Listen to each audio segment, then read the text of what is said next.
Bonjour à tous et bienvenue pour cette analyse et cet avis sur les épisodes 3 et 4 de la saison 5 de Vikings.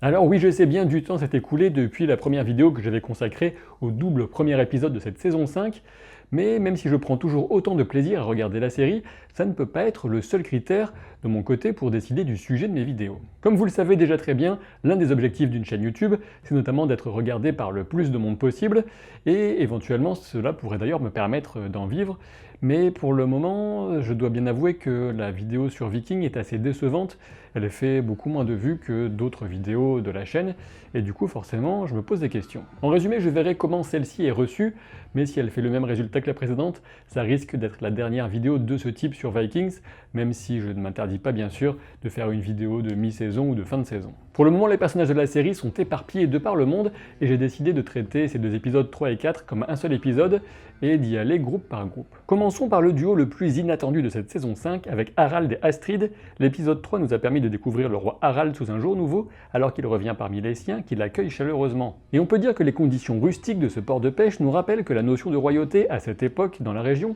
n'équivaut pas forcément au faste et au luxe qu'on avait pu entreapercevoir du côté de Paris. Et ce n'est pas seulement la proximité d'Harald avec son peuple qui nous le rend soudainement plus sympathique, mais c'est aussi son comportement envers sa captive Astrid. En effet, il la présente aux siens comme faisant partie de son rêve, et c'est avec intelligence et un certain sens de l'adaptation qu'Astrid accepte de jouer le jeu à la table des festivités. On sent très vite que sa résolution à rester fidèle à Lagertha vacille plus rapidement que ce qu'on aurait pu croire lorsqu'elle prend conscience de tous les avantages à devenir une reine. Néanmoins, elle sait jouer le chaud et le froid avec Harald en assaisonnant leur petite salade de langue d'un bon coup de poing dans le pif. Là encore, impossible de ne pas apprécier le personnage lorsque la réaction d'Harald consiste à revenir à table, le nez en sang, en admettant tout simplement qu'il n'a pas de chance avec les femmes. Et justement, j'ai l'impression que dans cette saison 5, il faut particulièrement prêter attention à cette notion de chance en amour et d'importance que peut avoir l'épouse ou l'époux dans le façonnement d'un destin. J'ai comme l'impression qu'il s'agira là d'un thème important et on peut déjà le voir surgir pour au moins 3 couples. Pour commencer, lorsqu'Harald évoque sa malchance en amour,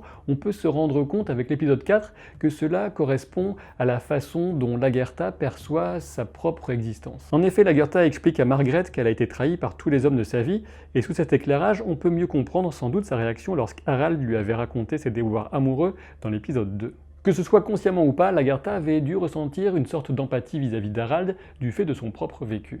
De ce point de vue, le passage d'Astrid de Lagertha à Harald pourrait s'avérer déterminant et annoncer à terme la chute de Lagertha et la montée en puissance d'Harald. On pourrait même se dire que Lagertha semble sous-estimer la malédiction amoureuse dont elle est la victime, puisque si on y ajoute le cas d'Astrid, on pourrait dire qu'elle s'étend au-delà des hommes à tous ceux et à toutes celles qu'elle a aimés. Du côté d'Harald, sa décision folle d'enlever Astrid semble porter ses fruits, et en ayant peut-être trouvé celle qui sera enfin sa reine, on dirait qu'Harald a enfin posé la première pierre solide de la route menant à sa glorieuse destinée. Néanmoins, il reste une incertitude encore autour d'Astrid. Lorsqu'elle évoque les baleines tuées par les pêcheurs, la réponse d'Harald est que tout est utile dans ces animaux, mais Astrid répond qu'on peut y voir un sacrifice aux dieux. Mais du coup, est-ce que c'est une façon de nous faire comprendre que l'acceptation d'Astrid ne serait qu'un stratagème pour mieux trahir Harald et sauver Lagertha en sacrifiant sa propre vie d'une certaine façon, y compris face aux dieux qui sanctionnent son union avec l'ambitieux à la chevelure soyeuse? Difficile à dire pour l'instant, ce qui est clair en revanche, c'est que la série nous propose des plans toujours aussi magnifiques, des décors et des costumes qui nous en mettent plein les yeux, rien que pour la scène du mariage, je dis bravo. Après Astrid et Lagertha et Astrid et Harald, le troisième couple que j'évoquais est celui formé par Ubbe et Margaret. En effet, je pense que le choix de Margaret par Ubbe est la parfaite illustration du manque de sagesse et de capacité de jugement de ce dernier. Et oui, Margaret semble ambitieuse, indécise, revancharde et pas spécialement courageuse. C'est un cocktail de choc qui risque de contribuer à ce que je pressens comme la chute à venir d'Ubbe. Et c'est d'autant plus vrai que je suis convaincu que si les choses venaient à mal tourner, eh bien Margaret aurait vite fait de retourner sa veste et d'aller chercher protection auprès de Hvitserk. S'il y a bien un personnage qui a d'autres préoccupations dans la série, c'est Floki, dont on a suivi la renaissance mystique alors qu'il arpente seul les magnifiques paysages islandais. Et comme toujours pour ces sujets, la série laisse l'entière liberté au spectateur de se forger sa propre opinion sur la façon d'interpréter les visions de Floki. S'agit-il là de véritables messages envoyés par les dieux, ou tout simplement de l'interprétation que fait Floki de l'espèce de délire dans lequel l'a plongé sa blessure à la main infectée?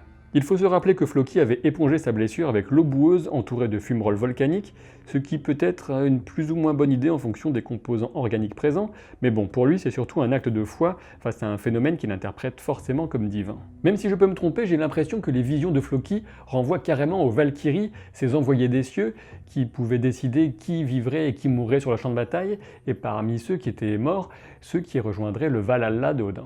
On a d'abord l'image très puissante de la femme qui crache un essaim de guêpes, et là dommage que ce ne soit pas des abeilles, parce que j'ai trouvé un lien entre ces sympathiques insectes et les Valkyries dans un charme anglo-saxon appelé For a Swarm of Bees, vous ferez vos propres recherches. Ensuite, on a l'imagerie associée au corbeau avec la femme en noir et à la coiffe ailée, là le symbole est on ne peut plus clair. Quoi qu'il en soit, la main de Floki lui apparaît soudainement comme guérie, alors est-ce un effet de contraction du temps du fait de son délire, ou alors un véritable miracle, à vous de choisir, mais du coup il reprend du poil de la bête. Floki, tel est le nom de celui qui a découvert l'Islande, et notre personnage a bien envie de partager sa découverte avec d'autres, car il ne se sent pas digne de profiter seul de telles merveilles, comme il l'exprime dans sa discussion ouverte avec le Père Tout-Puissant. Reste à voir maintenant combien décideront de le suivre, et s'ils seront aussi enthousiastes que lui une fois arrivés sur place. On reste chez les voyageurs, mais cette fois-ci on prend un bon paquet de degrés Celsius dans la tronche pour rejoindre Björn et Halfdan. Sur les conseils de Cynric, Björn a donc accepté de ne conserver que 3 bateaux pour ne pas être perçu comme une menace par les autochtones. Et si vous vous demandez d'où sort Cynric, car j'avoue que moi-même je me suis posé la question au début, il s'agit tout simplement du grand voyageur apparu en saison 3. Il avait notamment permis à Ragnar de trouver l'embouchure de la Seine et servait d'interprète, ce qu'il continue à faire en saison 5. Et on reconnaît bien là un signe de la sagesse de Björn d'avoir su s'entourer des bonnes personnes pour se lancer dans son projet d'expédition. Il passe donc le détroit de Gibraltar et file donc directement vers la Sicile en suivant les conseils de Cynric. Le moins qu'on puisse dire, c'est que le changement de décor est radical et en tant que connaisseur de la question, j'ai envie de leur dire attention aux coups de soleil sur le crâne les gars. Apparemment la réputation de combattants des Vikings les a précédés et ils se retrouvent garde du corps d'Euphémius dans une scène qui nous propose encore une fois des décors très évocateurs. Plus important, Halfdan tombe totalement sous le charme de Cassia, ce qui devrait certainement causer problème pour la suite. En effet, Cassia est celle qui parvient finalement à convaincre le commandant de la ville de rencontrer Ziadat Allah Ier à Kairouan. Une rencontre prometteuse avec cet émir qui est un véritable personnage historique et qui devrait a priori faire forte impression sur Björn et les siens. Concernant la dynamique entre Björn et Halfdan, on apprend que les motivations de ce dernier sont de vivre sa vie à fond et il devient du coup difficile de croire qu'il serait là pour causer du tort à Björn pour le compte de son frère Harald.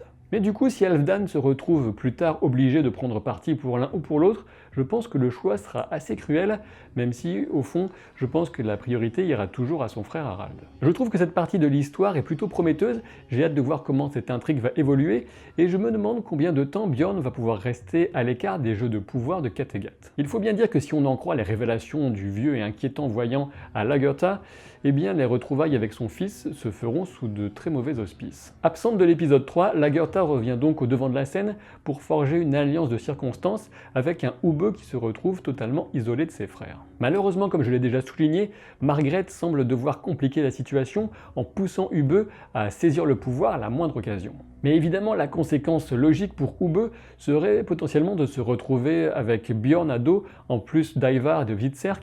Ça commence à faire beaucoup, ce qui me fait penser que Ubbe ne devrait peut-être pas voir la fin de cette saison 5. Mais revenons plutôt aux racines de ce problème, avec un petit retour en arrière, sur la première tentative des Saxons pour reprendre York aux mains d'Ivar et des Vikings. Ce que j'ai retenu de cette bataille, c'est qu'elle était présentée de façon relativement crue et réaliste, mais qu'il y avait aussi là des moments épiques et presque mystiques. Le piège tendu par Ivar se referme sur les troupes du roi Ethelwulf et de l'évêque Imund, mais lorsqu'il voit le roi en pleine mêlée, et surtout quand il l'entend l'appeler au combat en le traitant de pleutre, l'hubris d'Ivar le pousse à se jeter lui aussi dans la bataille. Mais cela aboutit à une très rapide chute de son chariot et à cette scène surréaliste de lui adossé au chariot qui hurle sur les Saxons qu'il est invincible, le visage en sang. De toute évidence, cette scène veut nous faire comprendre qu'une sorte de superstition, une crainte de la malédiction que pourrait lancer Ivar, empêche les archers de le clouer sur place. Et j'avoue que j'ai trouvé ça difficilement crédible, même si la puissance d'interprétation y était carrément. Les chorégraphies de combat étaient réussies dans l'ensemble, mais j'ai dû constater à regret des effets d'accélération de l'image lorsqu'Imund se battait.